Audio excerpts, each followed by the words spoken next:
So we're going to talk about a common mistake that a lot of people do with their points. Let's say you're sitting on 100,000 points and they're with their Chase Ultimate Rewards points, which are rumored to be these valuable points.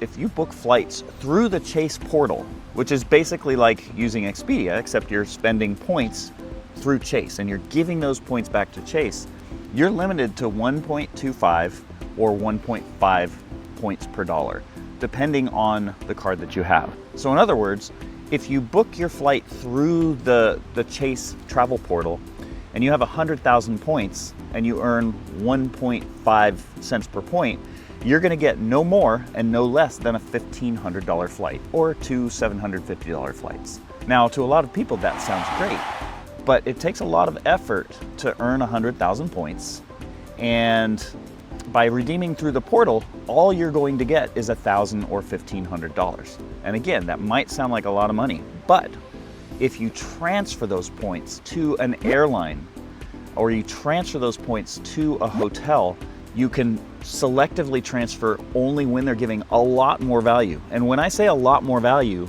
it's entirely possible to take 100,000 points and transfer them to an airline and get two $5,000 first class flights or business class flights.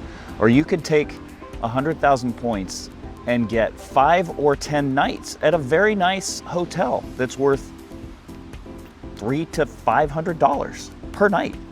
So rather than spending your points with Chase or with Amex, rather than hitting that easy button and getting free stuff on Amazon with your Amex points, resist that temptation, because you will only get a penny a piece, 1.5 cents at most.